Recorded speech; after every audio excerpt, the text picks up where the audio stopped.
Welcome to the Great Detectives of Old Time Radio from Boise, Idaho. This is your host, Adam Graham. If you have a comment, email it to me, box13 at greatdetectives.net. Follow us on Twitter at Radio Detectives and check us out on Instagram, instagram.com/greatdetectives.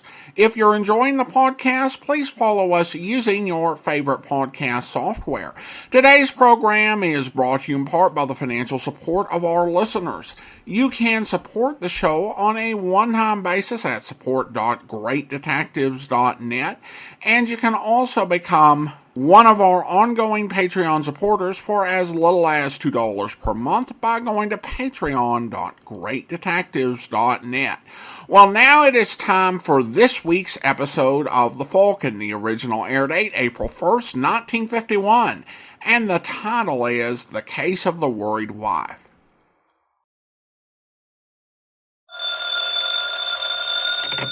Hello? Yes, this is the Falcon speaking. Oh, Denny.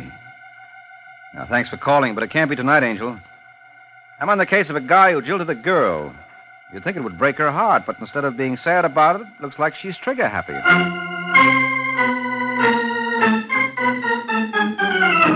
This is Ed Hurley, friends, inviting you on behalf of the Kraft Foods Company to listen to The Adventures of the Falcon, starring Les Damon. You met the Falcon first in his best-selling novels. Then you saw him in his thrilling motion picture series. Now join him on the air when the Falcon solves The Case of the Worried Wife.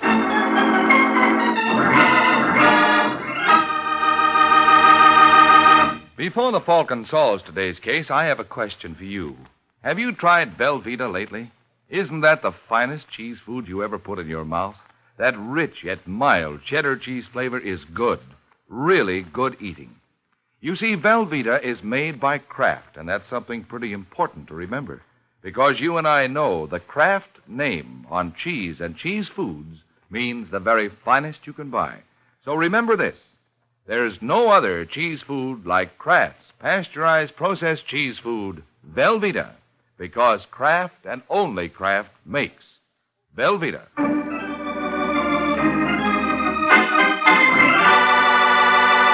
And now, the case of the worried wife. It's Sunday night in New York when pretty dark-haired Penny Layton pushes the button of an apartment overlooking the East River. While she's waiting for someone to answer, Penny opens her handbag and takes out a small pistol. She closes the bag and thrusts her right hand in with the pistol into the pocket of her fur coat and gnaws nervously on her lip as she hears someone approach the door. Yes? Are you Mrs. Sheffield? Yes. I want to see your husband. Well, what's it about? Just tell him Penny wants to see him. He'll know what it's about. All right. Wait here. I'll see what he says. I'll wait inside. But I don't know. I said I'll wait inside. All right, now you can close the door. I'll wait right here. Well, what are you waiting for? Who are you, anyway? I told you. Penny. Penny who? Ask Arnold. He'll tell you. And you can tell him I'm not leaving until I see him. Alone. All right. I'll tell him. Maybe he can explain what this is all about.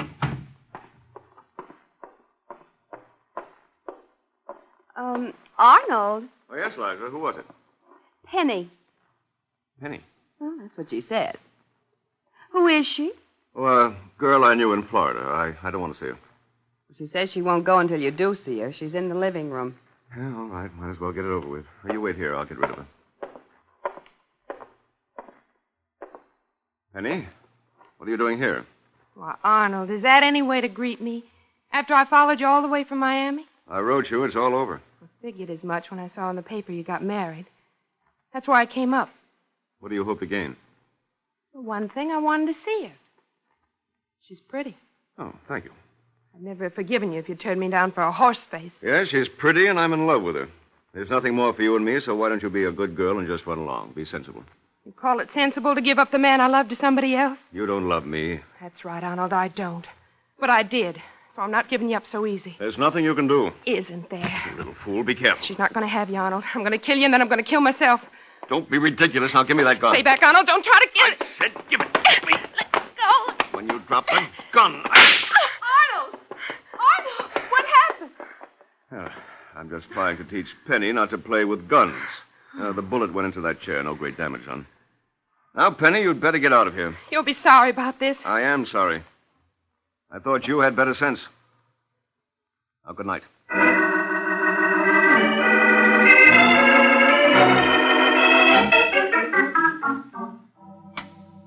More coffee, darling? No, thanks. Arnold.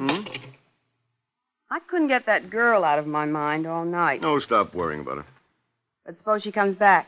She won't come back. Well, you can't be sure. Maybe we better call the police. Why, I don't want to make trouble for her. Oh? You don't still... I mean, it's all over. You're sure there's nothing... Oh, for heaven's sake, darling, don't be ridiculous. She must have cared an awful lot to follow you all the way here. Yes, I suppose she did. You must have done something to make her care. Will you stop worrying about it? It's all over. I hope you're right. Now, look, if there was any question about it, last night certainly settled it. You don't think I could be interested in her after that, do you? I hope not. You sure she won't come back? Yes, I'm sure. She worked herself up to a pitch. When nothing came of it, she was bound to cool off. Maybe. But I'd feel happier if you'd tell the police. Darling, will you answer one question? What? Are you afraid that if she comes back, she'll try to kill me again? Or are you afraid that this time she won't?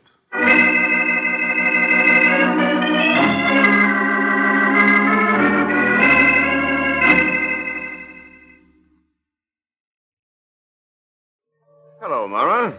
Drinking alone? Oh, hello, Sheffield. I'll join you. Okay. Hey, you're looking good. Guess marriage agrees with you. Yes, great institution. I'm all for it. But it has got its little problems. That's why I'm looking for you. Oh, looking for me? I thought this was a coincidence. No, I need my money. You need money. Millionaire playboy needs money? Well, you see, most of my cash is tied up, and I really went overboard on the wedding and the honeymoon. No. I always heard two could live as cheap as one. Try it sometime. I have enough trouble. Well, I hate to add to it, Mara, but I'm going to have to insist on my money. Well, I don't know what I can do. Things haven't been going so hot. I don't like to put the heat on you, but, well, your note's been overdue for a long time. I don't think it's too much to ask. That's right. You gotta have your champagne, your private stateroom. What kind of an attitude is that? Well, it's my attitude, You've see? been drinking too much. That's right. I'm just a no-good drunk. Now, look, I lent you that money in good faith. You had big ideas. It's not my fault they didn't pan out. That's right, Papa. Give me a lecture. Don't worry, pal, I will. When you're sober enough to know what I'm talking about. It'll be a long wait. It better not be. We're going to get this settled. Of course, Sheffield. We'll get it settled. For keeps.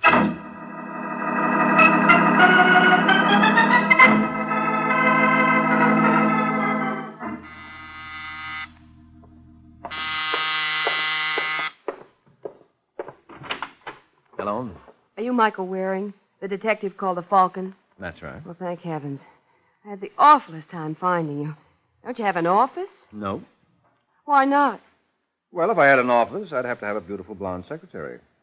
If I had a beautiful blonde secretary, I'd have trouble keeping my mind on my work. And if I didn't keep my mind on my work, I'd lose business. Then I wouldn't be able to pay the rent, so I'd lose the office.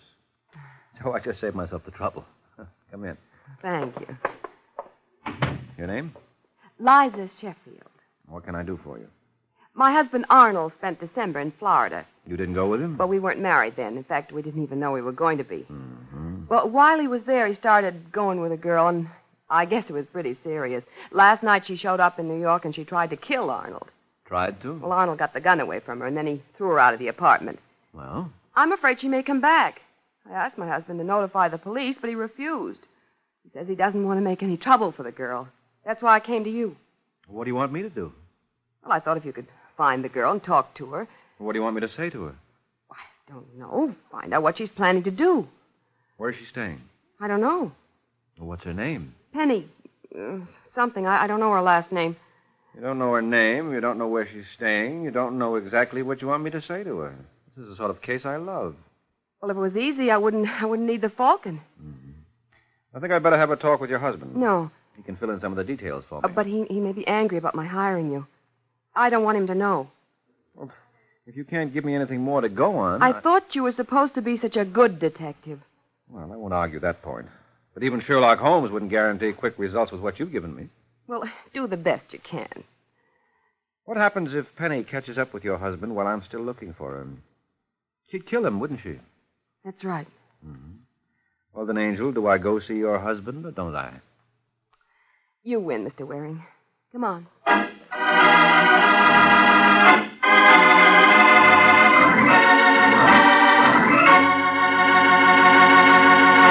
This is Ed Hurley, friends. Well, now, Mike won his way all right. And you know, I'll bet you mothers would certainly like to win your way, too, when it comes to getting your family to eat those green vegetables that are so good for them. And you can.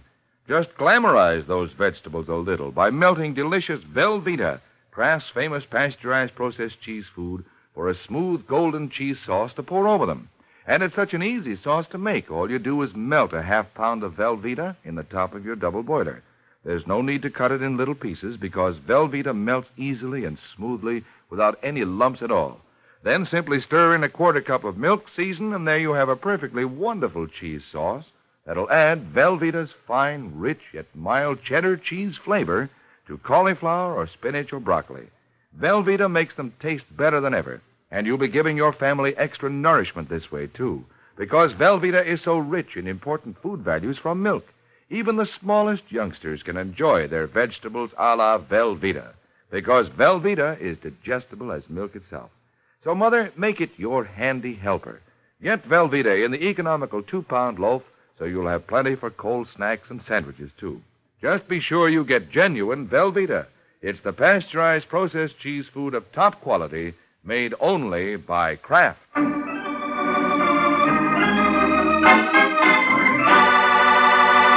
Now, back to the adventures of the Falcon. 20 minutes have passed since Mike and Liza Sheffield started for the Sheffield apartment to see whether Liza's husband, Arnold, would object to his wife's efforts to keep him alive. Now, as they approach the apartment, they see a sharp-faced little man standing at the door. Oh, dear. It's Mr. Ballard. Unwelcome guest? Very. Hello, Liza. No wonder you didn't answer the door. Have you been ringing? Yeah. Funny. I thought Arnold was home. Well, he ought to be here pretty soon. You can come in and wait, Mr. Waring. Right. As for you, Mr. Ballard, I can't see you now. I'm going to be busy. Oh, I'll wait. Call me tomorrow if you want to talk to me. Now, is that any way to treat an old friend? Please. I haven't time. It'll only take a minute. But I don't have anything for you now. Call me in the morning. Now, look, I want to get things settled. All right. Tomorrow. Now. You heard what the lady said. Tomorrow. Now, scram. Now, listen, mister. I said scram. Okay. You don't have to get tough. I'm going. What's with him? Oh, he's just somebody I used to know. Not important. Now, come on, let's go in. He's not exactly the sort of character that I would... What's the matter? Uh-oh. Is this your husband? Well, Mr. Sheffield, I'm afraid we're too late. He's dead.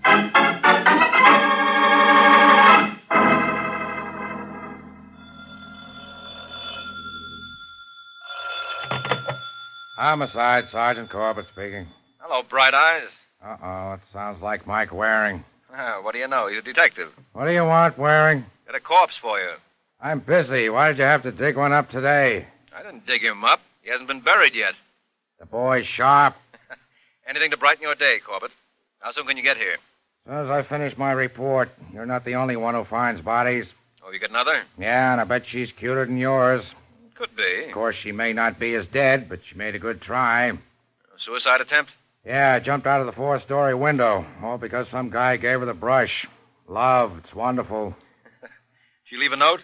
No, I talked to her. She bounced off an awning. Doc says she'll live. What's her name? Penny Layton. Why? Penny. Yeah. Hey, could be a package deal. Let's get together. Maybe we can wrap it up.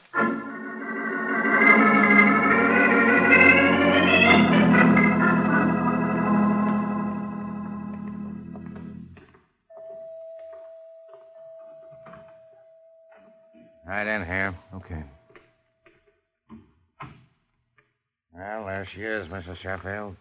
Yes. No question about it. That's the girl. Oh, Mrs. Sheffield. What's this all about, Sergeant? You threatened to kill her husband last night.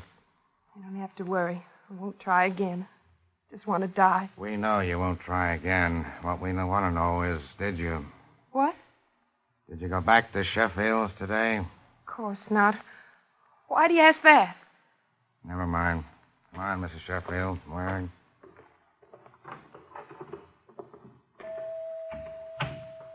She killed him.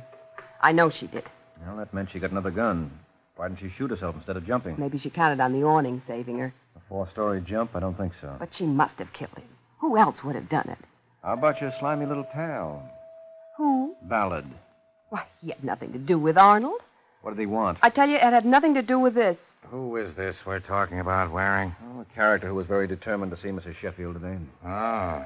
Want to tell us what he wanted, Mrs. Sheffield? It has nothing to do with the murder. Suppose you let us decide that. Was it blackmail? What makes you think that? Well, it certainly wasn't a friendly visit.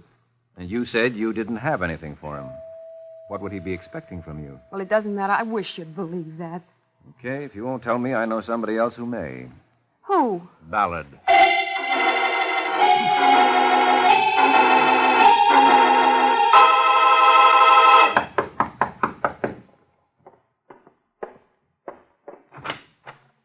Oh, Liza's friend. Hello, Balon. What do you want with me? What you wanted with Liza. Didn't she tell you? Think I came here because your company is so charming? I don't know why you came here. Who are you, anyway? Mike Waring. Oh, the Falcon? That's right. Did Liza hire you? Mm-hmm. Why? To find out a few things. Not about me. She knows about me. She doesn't know if you were coming or going when we met you at the door today. What difference does it make? Well, if you really don't know, it doesn't make any. Look, Warren, are you going to tell me what you want or you're going to get out of here? All right, Ballard. What did you want to see Sheffield about? I didn't want to see Sheffield. I didn't see him. Well, somebody did with a gun. Oh, so that's it. That's it. Well, it wasn't me. You got to believe that. Well, maybe I do. But you strike me as the sort of character who sticks his nose into things. So if you really want to clear yourself, here's the chance to put the knot on somebody else for the honor. Yeah. Have you tried Mara? Who's Mara? Joe Mara. He borrowed a mittful from Sheffield to open a pool hall. It folded. I was thinking, what if Sheffield wanted his money and Mara couldn't pay? It's a thought. Where do I find Mara? Well, you might find him at Freddy's Bar on 43rd Street. Only please don't tell him I tipped you. No, I won't breathe a word. I hope not, because if you do, I could stop breathing for keeps.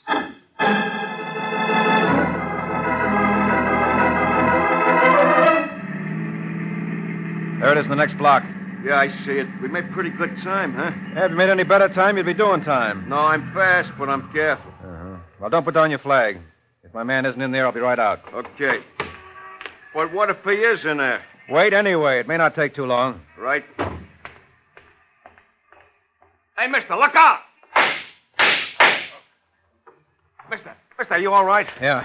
When you shot it, I dropped. Yeah, those shots came from that alley. Yeah, I know. You get back. There may be more. I'll go see. You see anyone? No, the alley's empty. Did you get a look at who fired those shots? No, whoever it was standing close to the building in the alley. All I saw was the hand with the gun, and it come around the edge of the building, and I hollered. Or could you tell if it was a man or a woman? I wouldn't know. Like I say, all I saw I was... know, a hand with a gun. I hope whoever it was thinks he got me. I'm not anxious to have him try again.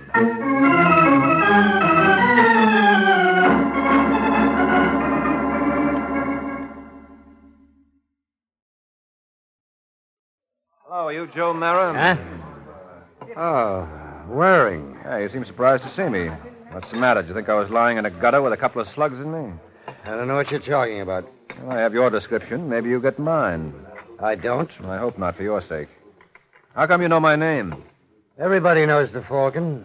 Well, I'm naturally a very modest guy, but even I can't help thinking there are a couple of people who don't know me. Well, I'm not one of them. All right.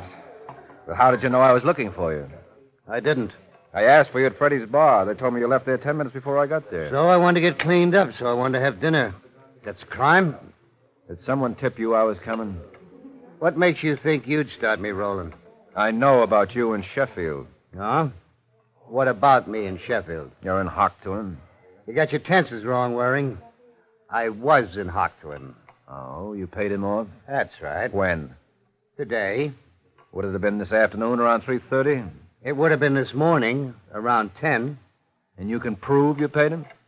Yeah, here. Here's the receipted note. Now, just what are you trying to prove? I don't know what I'm trying to prove, but it looks like I have proved that a certain character named Ballard is going to have to improve his singing. Looks like he's way off key.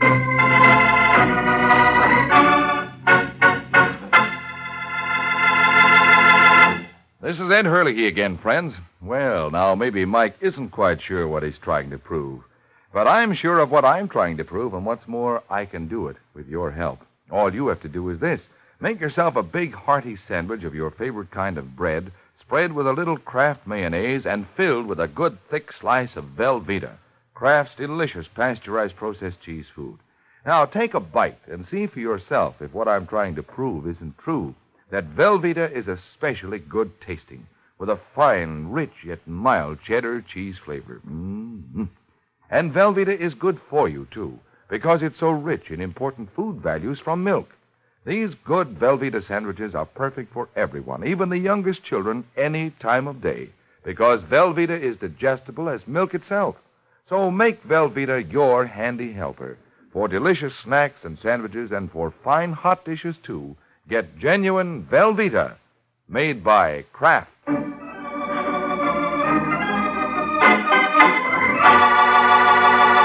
Now, back to the adventures of the Falcon. It's 20 minutes since Ballard's lead led Mike no place. Now the Falcon has dropped in on Sergeant Corbett to swap information. And Corbett seems to be enjoying Mike's report of his interview with Mara. So you went off half-cocked, Waring, huh? All right. Before you break a rib laughing, I still think it's Mara. Where's his motive if he paid off Sheffield? I don't know. But it must have been the murderer who shot at me, and that couldn't have been either of the girls. Why not? Well, you were questioning Mrs. Sheffield. What time were you shot at, Waring? About 5:45. I left the Sheffield woman a little after 5. Well, at least it couldn't have been Magnolia Blossom. She's in the hospital. I have news for you, Waring. Well, don't tell me Penny's been released. At 5. Isn't that just peachy? And then there's Ballard himself. Yeah, tell me something about Ballard. Did you learn any more about him from Mrs. Sheffield? Yeah, when you said you were going to see him, she cracked. Admitted he's been blackmailing her. I thought so. Glad I was right about something. What did he have on her? Scandal in her past. She didn't want Sheffield to know about it. Oh, the little guy likes sweat money, huh? Hey. What's the matter? The tip-off could have been to protect his pickings. What? Well, we better go see Ballard.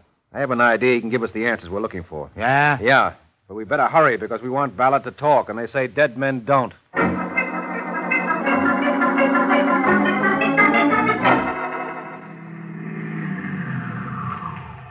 Well, here we are. Yeah.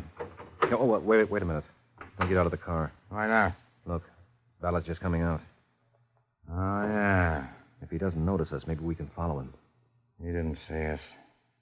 I'll let him get a little lead, and then I'll follow. Right. You better start your motor. He's hailing a taxi. Yeah. Wonder where he's going. Well, there's one way to find out. You don't want to follow too close, but... Hey! Of all the dumb drivers, did you see that guy cut out right in front of me? To a police car yet. Well, never mind him. The taxi just turned the next corner. We better get going. Yeah. Hey, the guy who cut in front of you is turning at the corner, too. Is he following Ballard, too? Could be. Makes a nice parade, huh? Look behind us, Waring. Why, what for? I just wonder if anybody's following us.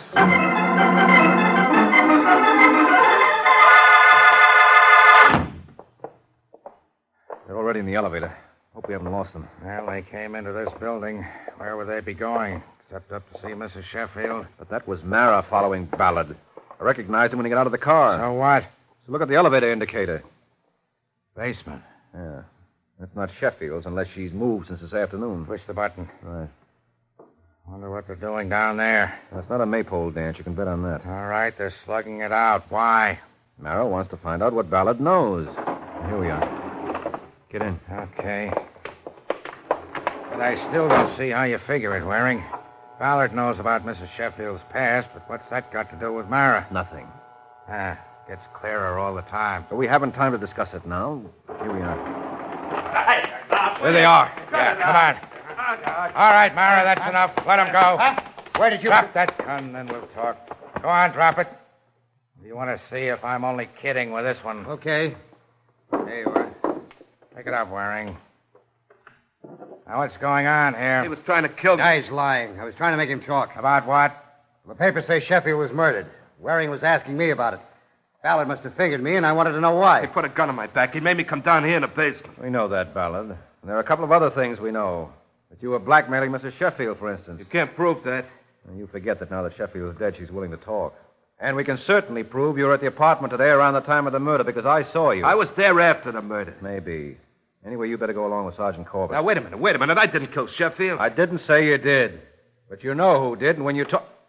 come on, Mara, come back here. I said come back here. You're not going anywhere except with Corbett, too. Because, Mara, you're the murderer.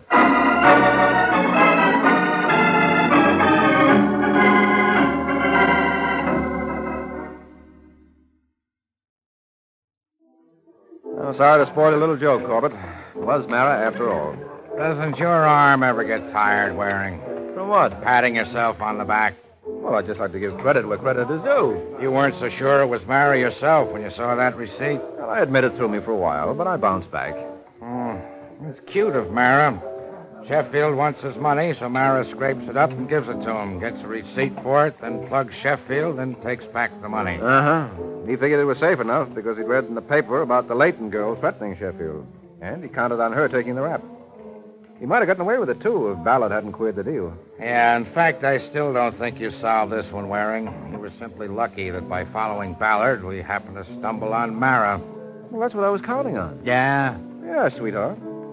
You see, I knew that Ballard had tipped off the person who shot at me. How did you know that? Because the person was waiting for me at Freddie's bar. That meant he had to know where I'd be going. And Ballard was the only one who knew. Couldn't it have been Ballard himself who was waiting? No, because I went straight to Freddie's from Ballard's. And my driver drove fast. Ballard could never have beaten me there. All right, it wasn't Ballard. No, but it was somebody who had been tipped off by Ballard. At first, I thought it was somebody working with him, but when you confirmed my suspicions about him being a blackmailer, I changed my idea. You figured Ballard was following a pattern and blackmailing again. Yeah, that's right. He was on the scene at the time of the murder. It was perfectly possible for him to have seen the murderer leave the apartment. So I figured it was blackmail. And he tipped the murderer that I knew too much so the murderer could get rid of me. He didn't want me nabbing the killer and spoiling his chance for blackmail. But Ballard's the one who put you on to Mara in the first place. I know. He got rattled when I was accusing him and tried to get out from under. But after I left, he couldn't see that nice opportunity for blackmail going out the window. I see. Well, that's all there is to it. Once I realized Ballard was up to the old game of blackmail, I knew all we had to do was follow him. And sooner or later, we'd cross paths with the murderer. Yeah, Waring, it all adds up. Except couldn't Mara have been telling the truth when he said all he was trying to do was find out why Ballard sicked you on him? How did he know Ballard was the one who steered me to him? No, Corbett. When Mara named Ballard, he put his head in the noose. You got the wrong metaphor, Waring. In this state, it's not the noose, it's the electric chair. Well, in that case, what am I hanging around for? Good night, Corbett.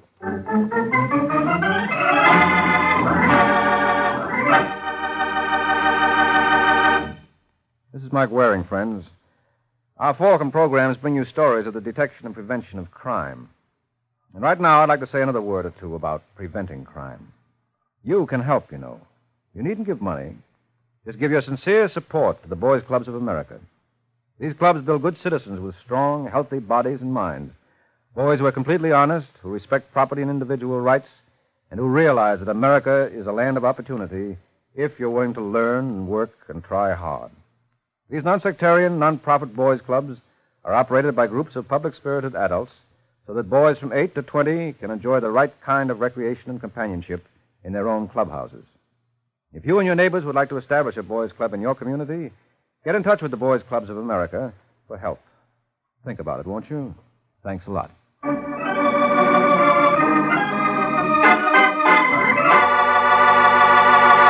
The Case of the Carved Ham. The Case of the Carved Ham. That's the title of next week's adventure of the Falcon, when Mike Waring learns sometimes a gun can change a great comedian into a bad actor. So be sure to listen at this same time next week to another exciting adventure of the Falcon, brought to you by the Kraft Foods Company. The adventures of the Falcon are based on the famous character created by Drexel Drake, produced by Bernard L. Schubert, written today by Jerome Epstein, and directed by Richard Lewis. Music was by Arlo. Les Damon was starred as the Falcon, with Ken Lynch as Sergeant Corbett. Be sure to hear the great Gildersleeve next Wednesday evening over most of these stations. In next Wednesday's broadcast, Gildy comes face to face with an hilarious problem and solves it in a way that will keep you laughing for days. Remember the show, the time, and the place. The Great Gildersleeve, next Wednesday evening, over most of these stations. Check your local newspaper for time of broadcast. This is Ed Hurley speaking for the Kraft Foods Company.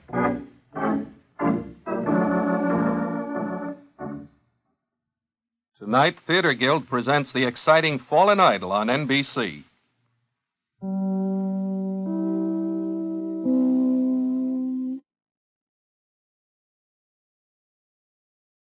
Welcome back. Of all the answers to why do you have no office, I actually like the one that the Falcon gave in this episode best.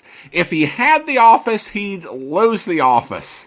Also, clever pun at the end. It did take me a second to catch it. I will say the one thing I didn't find believable is that the whole incident of the ex coming in and threatening him with a gun would have ended up in the newspaper. I don't think that would have happened in New York City. But other than that, a pretty solid episode. Well, I do want to go ahead and acknowledge some listener feedback. And I want to thank Alexis for rating the episode The Case of the Witty Widow over on Good Pods. And Alexis also rated some of our encore presentations. Thank you so much for taking time to give a 5-star rating to those episodes. It is truly appreciated. And now it is time to thank our Patreon supporter of the day, and I want to thank Lisa. Lisa has been one of our Patreon supporters since October 2021, currently supporting the podcast at the rookie level of $2 or more per month. Thank you so much for your support, Lisa. And that will actually do it for today. If you're enjoying the podcast, please follow us using your favorite podcast software. And if you're enjoying the podcast on YouTube, be sure to like the video, subscribe to the channel, and mark the notification bell. All those great things that help the channel to grow. We'll be back next Monday with another episode of The Falcon, but join us back here tomorrow for Bulldog Drumming, where... Oh, good heavens. What's the matter? Don't you see where our headlights are focused at the foot of this slope, sir? Oh, yes, of course, Denny. The fellow must have crashed into something. See the wreckage? No, that's not wreckage, Denny. Why, it's a barricade of some sort across the road. Yes. Our reckless driver friend must have stopped barely in time not to crash through it. It appears we'll have to stop too, sir. There's a sign on the barricade. Road closed, bridge washed out. Oh, what a nuisance. Now we'll have to... Denny, wait. Yes, sir? The driver of that other car. He's not at the wheel. Perhaps he get out to walk down and look at the bridge. No. We'd have seen him. Our headlights picked up the car when it hardly stopped. Come on, Denny. Oh, look, there he is, sir. Slumped on the floor by the front seat. Open the door. I'll pull him out. All right. You don't suppose he could have blacked out, sir, like an aviator in a power dive? There's a knife in his neck, Denny. This man has been murdered. I hope you'll be with us then. In the meantime, send your comments to box13@greatdetectives.net. Follow us on Twitter at Radio Detectives and check us out on Instagram. Instagram.com/GreatDetectives. From Boise, Idaho, this is your host, Adam Graham, signing off.